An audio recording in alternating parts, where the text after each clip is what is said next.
जो नौकर होगा, जो कुत्ते की शेयर कराने का काम करता होगा, वो भी 30,000 रुपए की सैलरी लेता है।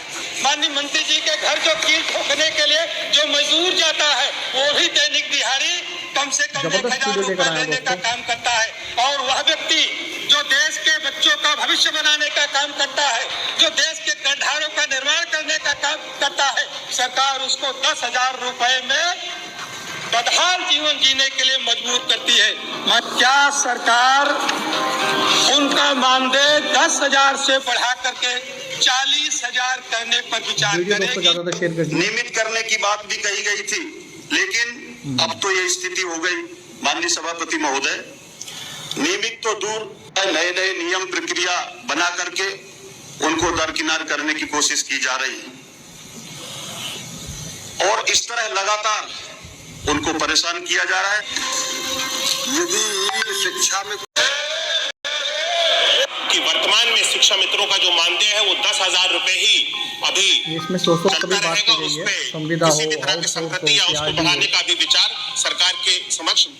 माननीय अध्यक्ष जी, आपने शिक्षा मित्रों के मानदेय बढ़ाने विषय प्रश्न अखिलेश यादव जी की सरकार ने ग्रहण कर रहे हैं, परिवार की जीविका चला रहे हैं, किस हालात में हो, क्या हो रहा होगा, उनके परिवार का क्या हो रहा होगा, सरकार ने किया। मनवर कोर्ट ने केवल उनका सहायक अध्यापकों के पदों पर जो समायोजन हुआ था उसको निरस्त करने का आदेश किया।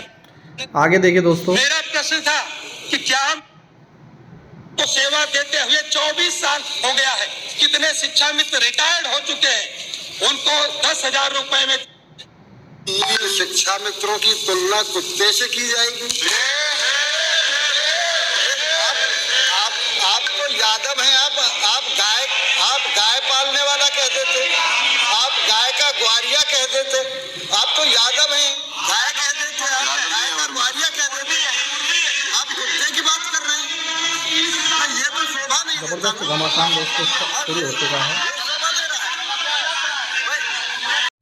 दोस्तों सारी जानकारी मैं दे रहा हूँ। ये मुद्दा उठा दोस्तों यूपी उत्तर प्रदेश में, और ज़बरदस्त मुद्दा उठा है। उपनल कर्मचारी हो, चाहे वो अतिथि शिक्षक कर्मचारी हो, चाहे वो पीआरडी हो, आउटसोर्स हो, संविदा हो।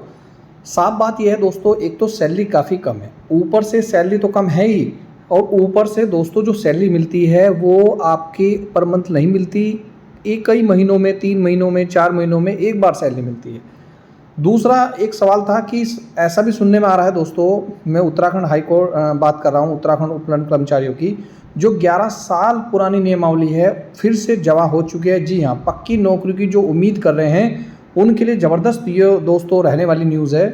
वो क्या है दोस्तों, यहाँ पर जो पहले थी कि जिनको 6 से 7 साल कंप्लीट हो चुका है उनको दोस्तों पुनः नियमित किया जाए, ऐसी नियमावली बनी थी। दोबारा से दोस्तों उसी नियमावली पर शायद उसी तरीके का काम किया जा रहा है, लेकिन जब तक दोस्तों नियमावली हमारे सामने नहीं आएगी विशेषज्ञ समिति की, तब तक कहना दोस्तों क्या होगा, जल्दबाजी होगा।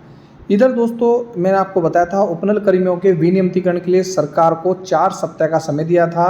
इस 4 सप्ताह में सरकार ने क्या किया कि विशेषज्ञ समिति बनाई है और कहा है कि विशेषज्ञ समिति हमने बनाई है और जैसे ही विशेषज्ञ समिति रिपोर्ट देगी उस आधार पर दोस्तों क्या किया जाएगा, आपका चयन किया जाएगा।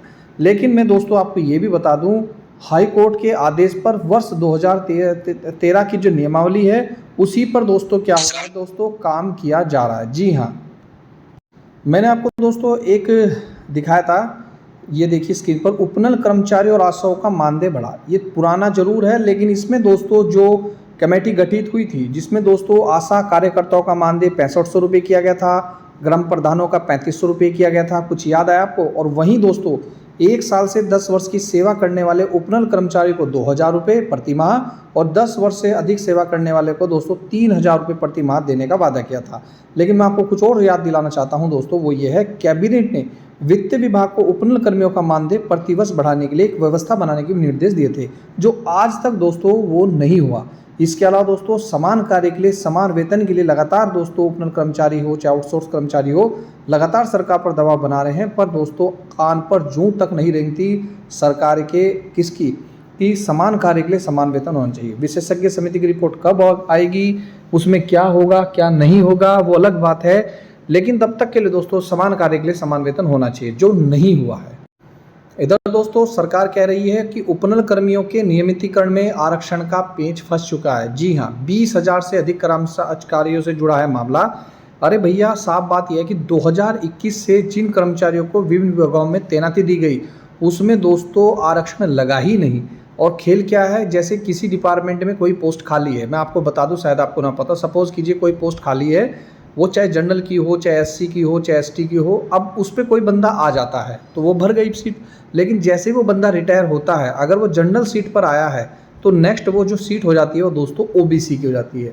यदि कोई ओबीसी का बंदा आ जाता है तो नेक्स्ट वो सीट हो जाती है एससी की। यदि एससी का बंदा आया है तो नेक्स्ट सीट हो जाती है एसटी की, उसके रिटायरमेंट होने के बाद, अगर आप समझ रहे हैं। लेकिन यहाँ पर खेल क्या हो रहा है, अगर सपोज करो वो सीट है किसकी, एससी की या एसटी की या ओबीसी की, और बंदा कई काम कर रहा है जनरल का या ओबीसी का, तो जनरल वाले बंदे को ऐसी सीट पर कैसे रखा जाएगा, ये है दोस्तों पूरी जानकारी। इसके अलावा मैं आपको ये भी बताना चाहता हूँ दोस्तों, आरक्षण के पेंच में तो ये पेंच फंसा ही रहेगा, लेकिन हमारी एक ही मांग है हमारे भाइयों की, वो यही है हमारी बहनों की, समान कार्य के लिए समान वेतन की व्यवस्था कर दी जाए और प्रत्येक 10 साल में इनको नियमितीकरण की चरणबद्ध तरीके से दोस्तों नियमित किया जाए। क्या मेरी बात से दोस्तों सहमत हैं? क्योंकि दोस्तों किसी तरीके से ना, आप यकीन करें, ये मामला लटकता ही जा रहा है, चाहे वो आरक्षण से संबंधित मामला हो, उससे पूर्व दोस्तों नियमावली से मामला हो, चाहे वो विशेषज्ञ समिति की रिपोर्ट हो, मामला कहीं ना कहीं दोस्तों लटकता ही जा रहा है। तो ये आगे क्या होना है क्या नहीं होना है ये तो दोस्तों समय बताएगा, लेकिन अभी जो पता चल रहा है सूत्रों से वो ये है कि जो 11 साल पुरानी नियमावली थे उसी आधार पर दोस्तों इनका चयन किया जा सकता है। तो ये थी दोस्तों महत्वपूर्ण जानकारी। वहीं दोस्तों 20,000 जो कर्मचारी हैं, लगभग 21,000 समथिंग कर्मचारी हैं उपनल कर्मचारी, उनका डाटा न्याय विभाग को भेज दिया गया है। न्याय विभाग से दोस्तों शासन को भी भेज दिया गया है और खुद उपनल विभाग ने भी दोस्तों अपना डाटा सारा का सारा शासन को भी भेज दिया गया है। और वहीं जो कार्यरत विभाग हैं, विभागों से भी डाटा दोस्तों मंगवा लिया गया है। अब बचा क्या है, मैं यही सोच रहा हूँ कि अब आगे क्या होना है। जब सारा डाटा आपके पास है, सब कुछ आपके पास है, तो फिर देरी किस बात की। रही बात दोस्तों नियमावली की, ये समझ में नहीं आ रहा दोस्तों, नियमावली बना दी गई है लेकिन उसका अभी तक तय समय नहीं रखा है। आखिरकार वो नियमावली जो बनाई है उसकी समय सीमा क्या है, कब वो रिपोर्ट देगी तो क्या वो सार्वजनिक होगी और क्या वो हो सकता है। लेकिन अभी तक जानकारी अनुसार जो हमें जानकारी मिली है, 6 से 7 साल वाले कर्मचारी भी दोस्तों हो सकते हैं रेगुलर। जी हाँ, और ऐसा भी सुनने में आ रहा है दोस्तों कि बहुत से कर्मचारियों को समान कार्य के लिए समान वेतन का भी हो सकता है। तो ये बहुत बड़ी खुशखबरी है अगर ऐसा होता है तो। लेकिन ये समान कार्य वाला समान वेतन दोस्तों निश्चित रूप से होना चाहिए। आप लोग मेरी बात से कितना सहमत है कमेंट करके जरूर बताइए। मिलता हूँ दोस्तों नेक्स्ट वीडियो में। ये जो मुद्दा उठा है सदन में, ये दोस्तों बड़ा अच्छा मुद्दा उठा है। ये उपनल कर्मचारी हो, चाहे आउटसोर्स संविदा हो, अतिथि शिक्षक हो, सभी के लिए उठा है। सभी लोगों को दोस्तों नियमित होना चाहिए, जिनको दोस्तों इतने लंबी सेवा हो चुकी है। वहीं दोस्तों आपको यकीन हो ना हो, बहुत से विभागों में ऐसा भी हो रहा है कि सैलरी ही बहुत लेट लतीफ़ मिल रही है दोस्तों। यानी कि अगर जनवरी की अक्टूबर नवंबर की सैलरी आ जाती है तो फिर जनवरी फरवरी की नहीं आती, जनवरी फरवरी की आ जाती है तो फरवरी मार्च की नहीं आती। मतलब पर मंथ सैलरी नहीं आ रही है, ये बड़ा दुखद है। और सैलरी भी दोस्तों अपेक्षा से काफ़ी कम है। इधर 8वां वेतन आयोग भी लागू हो रहा है और इधर दोस्तों मुझे ऐसा लगता है कि सबसे पहले इनकी सैलरी भी बढ़ाई जाए और सैलरी के बढ़ाने के साथ साथ समान कार्य के लिए समान वेतन भी दिया जाए। आप लोग कितना सहमत है मेरी बात से कमेंट करके जरूर बताएं और वीडियो दोस्तों ज़्यादा शेयर होनी चाहिए। मिलता हूँ दोस्तों नेक्स्ट वीडियो में। वीडियो देखने दोस्तों धन्यवाद। जय हिंद, जय उत्तराखंड।